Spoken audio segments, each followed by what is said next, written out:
السلام علیکم دوستو، کیسے ہیں آپ سب؟ میں زبینہ فیاض ایک بار پھر آپ کے ساتھ تو میں شروع کر رہی ہوں عالم رویا بائی تحریم ارشد ایپیسوڈ 14۔ رجب باہر آیا، اس کی نگاہ سردار کے آدمیوں پر گئی۔ وہ گھور کر اسے ہی دیکھ رہے تھے۔ اس نے خود کو نارمل دکھانا چاہا۔ اس نے ایک گہری سانس لی اور وہ آگے بڑھا۔ اگر پیچھے سے وہ لوگ آ گئے تو دہشت اس پر غلبہ پانے لگا۔ رجو آواز پر اس نے سر اٹھا کر دیکھا۔ عبدالتواب اس کے سامنے کھڑا تھا۔ وہ بیزاری سے اس سے کہنے لگا، چلو جلدی کرو، مجھے اور سو کام ہے۔ سردار کے آدمیوں نے اسے دیکھا تو وہ رجب کے راستے سے پیچھے ہٹے۔ رجب دوڑ کر اس کے قریب آیا اور اس نے اس کی پشت پر ہاتھ رکھا۔ ہاں آ گیا یار، عبدالتواب نے دانت پیسے دھوبی ہاتھ پیچھے ہٹا۔ وہ اس کے ساتھ گاڑی کی جانب جانے لگا۔ عبدالتواب نے اس کا ہاتھ ہٹایا۔ یہ باہر کیوں نہیں آ رہے؟ اس نے کنکھیوں سے پیچھے دیکھا۔ وہ گیٹ عبور کر کے باہر نکلے۔ رجب اس سے کہنے لگا، یار اندر کوئی بیمار تھا، اسے ہسپتال لے کر جانا تھا اور بڑا شور مچا رہا تھا۔ اچھا؟ اس نے حیرت سے اسے دیکھا۔ کہہ رہے تھے ابھی ہسپتال لے کر جانا ہے پر نظر نہیں آ رہے۔ یہ کہتے ہوئے اس نے گردن موڑی۔ عبدالتواب نے گاڑی کا دروازہ کھولا۔ حالت سنگین لگ رہی تھی۔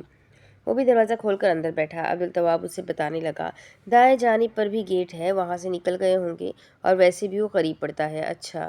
رجب نے گہری سکون کی سانس لی اور وہ خود سے عہد کرتے ہوئے کہنے لگا، تم نے کچھ نہیں دیکھا، تمہیں کچھ نہیں پتا، اور نہ تم آج کے بعد ان لوگوں سے ملو گے، مگر اس نے خیال کی آمد پر عبدالتواب کو دیکھا اور سوچنے لگا، اگر عبدالتواب نے مریض کا پوچھ لیا تو پھر کیا ہوگا؟ رجب نے گلا کھنکارا۔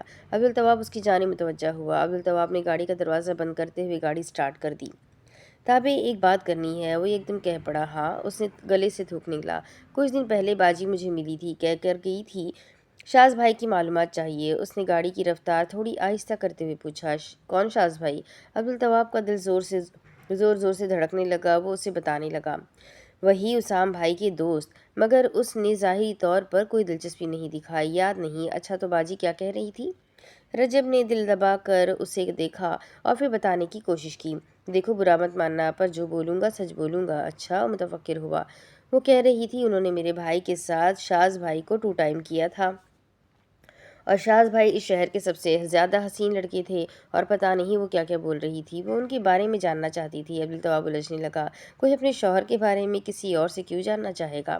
وہ بھی شادی کے بعد؟ بلکہ ہاجرہ تو انہیں ہم سے بہتر جانتی ہے۔ اسے اب شاز کے ساتھ ہاجرہ کے تلخ رویے کی وجہ سمجھ میں آ رہی تھی، یہاں تک کہ انہوں نے مجھ سے ان کے گھر کا پتہ بھی پوچھا۔ ابھی اندر مجھے شاز بھائی ملے، اور تمہیں پتہ ہے وہ بھی گنڈے بن چکے ہیں۔ مجھے ڈر ہے کہ تمہارے بہنوئی اور ان کے پھپھا ان کے ساتھ کچھ غلط نہ کر دیں۔ میں نے بھائی کو سمجھانے کی کوشش کی، پر الٹا انہوں نے مجھ سے کہا کہ میں بھی باجی سے کہوں، ان کے جذبات بھی ان کے لیے ویسے ہی ہیں جیسے باجی کے۔ عبدالتواب کو ایک دم سے غصہ چڑھا۔ جب وہ دونوں خود یہ بات ایک دوسرے کو کہہ سکتے ہیں، پھر یہ قاصد والا چھچوراپن کیوں؟ مجھے اس دن بھی ان کے درمیان کچھ گڑبڑ لگ رہی تھی، لیکن اب مجھے یقین ہو گیا ہے کہ ان کے درمیان کچھ غلط ہے، کچھ اب نارمل ہے۔ مجھے لگتا ہے اس نے رجب کو دیکھا، بات کچھ اور ہے، باجی مجھ سے کام نکلوانے کے لیے اس انداز میں معلومات لے رہی ہے۔ اندر بھائی نے بھی مجھے سختی سے منع کیا کہ میں باجی کو اس پیغام کے سوا کوئی اور بات نہ کہوں، نہیں تو میرے گھر والوں کو خطرہ ہو سکتا ہے، اس لیے تم یہ بات کسی سے بھی مت کرنا، یہاں تک کہ یہ مریض والی بھی۔ میں نے بحیثیت دوست اپنا فرض نبھایا ہے، یہ جاننے کے باوجود کہ میرے گھر والوں کو بھی خطرہ ہو سکتا ہے۔ عبدالتواب اچھا انسان ہے، وہ چاہے کتنا برا دشمن ہو، لیکن وہ اپنے بدلے کے لیے بزرگ بچوں اور عورتوں کو کبھی نقصان نہیں پہنچائے گا۔ عبدالتواب اس سے کہنے لگا، ٹھیک ہے، بے فکر رہو، میں یہ بات کسی سے نہیں کہوں گا۔ رجب اس کا جواب سن کر پرسکون ہوتے ہوئے اپنے دل میں بولا، اب منہ سے جو نکالی تھی اس پر مٹی ڈالنے کے لیے یہی کر سکتا تھا، لیکن وہ اب سوچنے لگا۔ اس نے اپنا بھویں کھجایا اور پھر اس پر انگوٹھا رگڑنے لگا۔ بٹ ہاؤس کے سب ہی خادم ایماندار ہے، کیونکہ وہ سب پرانے اور ان کی پہچان کے لوگ ہیں۔ انہوں نے بٹ خاندان کا تب ساتھ دیا تھا جب اسلم اور اسلام گھر سے فرار ہوئے تھے۔ پولیس ان دنوں آئے دن ان کے گھر کے چکر لگاتی تھی، خادموں سے پوچھ گچھ کے لیے انہیں تھانے بلاتی تھی، مگر تب ان میں سے کوئی بھی خادم پیچھے نہیں ہٹا۔ تو پھر شاز بھائی کا جاسوس کون ہو سکتا ہے؟ اب میں یہ بات کس سے کہوں؟ اور سلیمان کی آواز سنا کر کسی اور عورت کو مجبور کرنا، کیا ہے یہ سب؟ اور شاز بھائی ایسا کیوں کرنا چاہتے ہیں؟ اسی کشمکش میں اس کا گھر تک کا راستہ طے ہوا تھا۔ عبدالطواب نے گاڑی نجیب پہلوان کی گلی کے باہر روکی۔ کوہ نور کالج سے گھر واپس آ رہی تھی۔ وہ اپنے دھیان میں چلتے ہوئے گلی میں داخل ہونے لگی۔ اچانک اس کی نظر عبدالطواب کی گاڑی پر پڑی۔ تابع کی گاڑی؟ وہ دوڑ کر آگے آئی۔ گاڑی سے رجب نکلا۔ اوہ! اس نے جھک کر شیشے سے عبدالطواب کو دیکھا۔ رجب نے گاڑی کا دروازہ بند کیا۔ تبھی عبدالطواب کی نگاہ کوہ نور پر گئی۔ وہ کھل کر مسکرائی اور اس نے زور سے کھڑکی کھٹکھٹائی۔ عبدالطواب کو ہنسی آئی۔ رجب نے آواز پر پلٹ کر دیکھا۔ اس نے گاڑی کا شیشہ نیچے کیا۔ کوہ نور نے چہک کر دونوں ہاتھ ہلاتے ہوئے اس سے پوچھا، کیسے ہو؟ رجب کے ماتھے پر بل پڑے۔ یہ جواباً اس نے کہا، میں ٹھیک ہوں، تم کیسی ہو؟ بہت اچھی۔ تبھی رجب سختی سے کڑک انداز میں بولا، کوہ نور۔ دونوں نے چونک کر اسے دیکھا۔ گلی میں کی جو کھڑی تھی، غالباً وہ اپنے بچوں کی راہ دیکھ رہی تھی۔ رجب کی آواز سن کر وہ ان کی جانب متوجہ ہوئی۔ بدلہ عروج پر ہے۔ ایک نے کشمیریوں کی کڑی پھنسا لی تے دوجے نے منڈا۔ اللہ ہی معاف کرے۔ عبدالطواب فوراً سے گاڑی دوڑا کر لے جانے لگا۔ کوہ نور غصے سے دندناتے ہوئے رجب کے سامنے چلی آئی۔ یہ کیا بدتمیزی ہے؟ رجب اس کی بے رخی پر ذرا چونکا۔ کوہ نور، یہ تم مجھ سے کس لہجے میں بات کر رہی ہو؟ کوہ نور نے کمر پر ہاتھ رکھ دیے، میری مرضی۔ رجب نے نفی میں سر ہلا کر اس کی بات کو نظر انداز کیا اور اب اس سے پوچھنے لگا، تم اس سے اتنا فری کیوں ہو رہی تھی؟ کیونکہ وہ جینٹل مین ہے۔ یہ سن کر رجب کے ماتھے پر بل پڑے۔ اسے اپنے کانوں سنے پر یقین نہیں آیا تھا۔ وہ ہر لڑکی سے ایک سا برتاؤ کرتا ہے۔ وہ ایسا نہیں ہے کہ وہ کسی ایک لڑکی کی عزت کرے اور دوسرے سے بدتمیزی۔ کوہ نور، کیا یہ تم مجھے طعنے دے رہی ہو؟ رجب کو برا لگا تھا۔ وہ ترکی بترکی جواب دینے لگی، اگر آپ ایک انسان کو 100% محبت نہیں دے سکتے تو پھر آپ کو بھی اس کی مثبت توقعات رکھنے کا کوئی حق نہیں ہے۔ رجب نے اپنی گردن اکڑا لی، اور اگر کوئی 100% دینے کے بعد بھی بے اعتنائی برتے تو پھر ان کا کیا کیا جائے؟ وہ اسے چپتی ہوئی نظروں سے دیکھتے چبا چبا کر بولی، انہیں گولی مار دینی چاہیے۔ وہ جانے کے لیے تیزی سے آگے بڑھی تو رجب نے اسے بستے سے پیچھے کھینچا۔ کوہ نور، وہ آگے سے بستے کے ہینڈلوں کو پکڑ کر مڑی، تمہیں ایک نہ ایک دن مجھے بھولنا پڑے گا۔ اپنی طرح کسی سچی محبت کرنے والے کے لیے، کسی ایسے شخص کے لیے جو تمہارا ہاتھ پکڑ کر زندگی کے ہر مرحلے میں تمہارا ساتھ دے سکے، ہر مصیبت میں تمہارے لیے کھڑا ہو سکے۔ میں ہر جگہ تمہاری مدد کو نہیں پہنچ سکتا، نہ ہی تمہاری ہر خواب پورا کر سکتا ہوں۔ اس لیے تم وقت پر اپنے خوابوں کی تکمیل کے لیے کسی صحیح آدمی کا چناؤ کرنا۔ اب اس فیری ٹیل سے باہر نکلو اور دل لگا کر پڑھائی کرو۔ کوہ نور نے گہری سانس لے کر اس کی آنکھوں میں دیکھا، میرے خوابوں کو حقیقت بنانے کے لیے کسی مرد کی ضرورت نہیں ہے۔ میں آج کے زمانے کی لڑکی ہوں اور میں جانتی ہوں کہ مجھے اپنے خواب کیسے پورے کرنے ہیں۔ آپ کا ساتھ مجھے صرف سکون کے لیے چاہیے تھا۔ آپ کا شکریہ، مجھے احساس دلانے کے لیے کہ میری ذات اتنی حقیر نہیں ہے جو میں کسی کا ساتھ مانگنے کے لیے اپنی ذات کو بھیک بنا دوں۔ آپ نے آج تک میرے لیے جو کیا اس کا بہت شکریہ، مگر اب مجھے آپ کی ضرورت نہیں ہے، اور ایک دن میں آپ کے مجھ پر کیے ہر احسان کی پائی چکا دوں گی۔ وہ خفا ہوا، تمہیں اس کی کوئی ضرورت نہیں ہے۔ وہ اگلے ہی لمحے بولی، ضرورت ہے۔ اپنی نظروں میں معذور ہونے کے لیے ہر احسان اور ہر حساب لوٹانا ہوتا ہے۔ کوہ نور مزید کچھ کہے گلی میں داخل ہوئی اور کی جو دروازے کے پیچھے چھپ گئی۔ وہ اسے حسد بھری نگاہوں سے دیکھ رہی تھی۔ کاش میں بھی اتنی مضبوط ہو جاؤں اور زوہیب کو ایسی لائنیں سناؤں تاکہ اسے پتہ چل جائے کہ عورت ہوتی کیا ہے۔ دوسری طرف اسٹڈی میں بلا کی خاموشی چھائی ہوئی تھی۔ وہ لبوں پر پینسل دبائے انویسٹیگیٹر سے ملنے والی فائل کا مطالعہ کر رہی تھی۔ پہلے کیسز میں سردار نے چیتے کا یوں دفاع کیا ہے جیسے وہ اس کا کوئی بہت اپنا ہو۔ شاز نے مجھ سے کہا کہ وہ اس کے پھوپھا ہے، مگر نہیں، اس کہانی میں جھول ہے، کیونکہ ایسے تو کوئی اپنی سگی اولاد کے لیے ہی کر سکتا ہے۔ مجھے معلومات کروانی پڑے گی۔ زندگی میں پہلی بار ایسا لگ رہا ہے کہ ڈیفنس بیرسٹر بننا میرا مقدر تھا، میری چوائس نہیں۔ اس نے پینسل میز پر رکھی۔ آخر شاز کی زندگی میں ایسا کیا ہوا تھا جو اس نے چیتے کی شخصیت کو اپنا لیا؟ مجھے رجب سے بھی رابطہ کرنا ہے۔ ہاں، وہ ماضی کی الجھی ہوئی گتھیاں سلجھانے کی کوشش کر رہی تھی۔ ایسا لگتا ہے شاز کو کوئی مجبور کر رہا ہے۔ میں نے صبح اس کی آنکھیں پڑھنے کی کوشش کی۔ انہیں دیکھ کر ایسا لگ رہا تھا جیسے وہ یہ سب نہیں کرنا چاہتا، پر اسے یہ سب کرنا پڑ رہا ہے۔ شک اسے بھی تھا کہ کچھ ہو سکتا ہے، لیکن وہ پھر بھی اس سے ملنے گیا، اور اگر ایسے ہی چلتا رہا تو ان قریب شاز پکڑا جائے گا اور مجھے اس سے پہلے یہ کیس تیار کرنا ہے۔ وہ سانس لینے کے لیے ٹھہری۔ رجب سے رابطہ کرتی ہوں، ویسے میرے مفروضے کے مطابق۔ وہ یاد کرتے ہوئے سوچنے لگی، شاز مجھے کبھی گلیوں میں نظر نہیں آیا۔ جب ہم گلیوں سے نکل کر روڈ پر آتے تھے وہ تب ہی مجھے دکھائی دیتا تھا، اور عموماً وہ میری مخالف سمت ہوتا تھا۔ گلیوں سے ہی گزرتے ہوئے تحلیل کی بس ہو جاتی تھی، اور اس طویل ترین روڈ سے کالج تک کا راستہ طے کرنا میرے لیے بہت کٹھن ہوتا تھا۔ بہت ممکن ہے کہ وہ کالج روڈ پر رہتا تھا، مگر صحیح بات تو رجب ہی بتائے گا۔ باہر دروازے پہ دستک ہوئی۔ اس نے نظر اٹھا کر دیکھا۔ آ جاؤ شاز۔ باہر سے دروازہ کھلا۔ اس نے نظر جھکا لی۔ وہ دروازہ بند کرتے ہوئے اندر چلا آیا۔ اس نے فائل کا ورق پلٹا۔ اگر تب تم مجھے پروپوز کر دیتے تو میں کبھی بھی اسام کو لو لیٹرز نہ لکھتی۔ وہ اس کی طرف چلا آیا۔ تم اس وقت چھوٹی تھی، اور تب تم سے اس قسم کی بات کرنا مجھے مناسب نہیں لگتا تھا۔ میں ایک ہی بار تمہارے گھر آنا چاہتا تھا۔ وہ اس کے سامنے آ کر کھڑا ہو گیا۔ اس نے پیچھے کچھ چھپایا ہوا تھا۔ ہاجرہ اسے بغور دیکھتے ہوئے بولی، وہ کیا ہے؟ اس نے پیچھے سے لفافہ لے کر آتے ہوئے میز پر پھینکا۔ رپورٹس آ گئی ہے۔ وہ بے اختیار آگے بڑھی۔ کیا ہے ان میں؟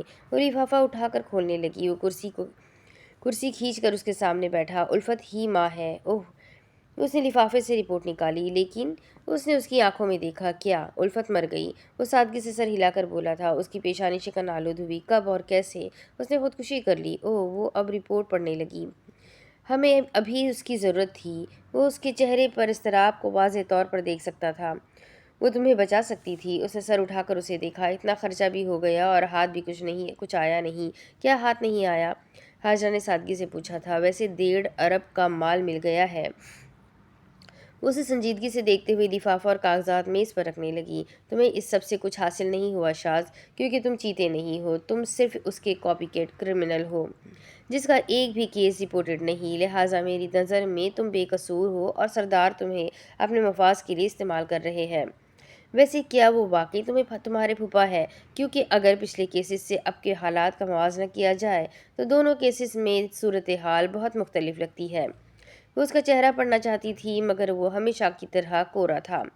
اچھا، کیا سردار کی بیوی حیات ہے؟ اس نے ایک نظر اسے دیکھا۔ ہاجرہ نے کرسی سے ٹیک لگائی۔ وہ اب دونوں ہاتھوں کی انگلیوں سے پہاڑ بنانے لگی۔ میں آدھا کیس حل کر چکی ہوں۔ شاز نے آگے بڑھ کر اس سے پوچھا، تم کیوں اتنے جتن کر رہی ہو؟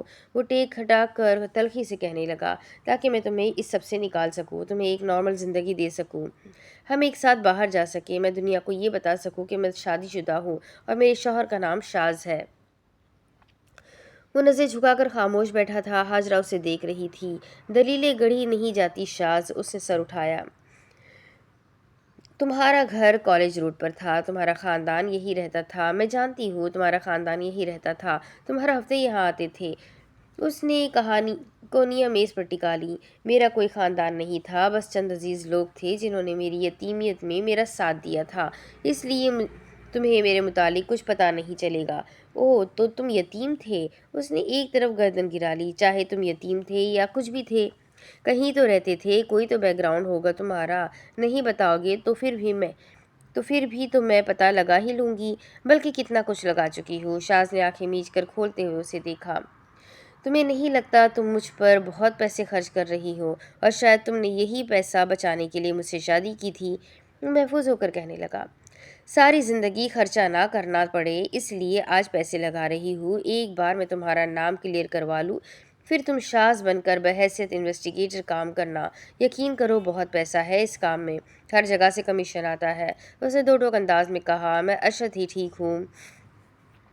اس نے بیزاری سے نفی میں ہاتھ ہلایا۔ نہیں، ارشد نام میں بالکل بھی آہنگی نہیں ہے، مجھے یہ نام بالکل بھی پسند نہیں ہے، اور تمہیں پتہ ہے جب میں نے پہلی مرتبہ تمہارا نام سنا تھا تو مجھے اس میں میوزک سنائی دیا تھا۔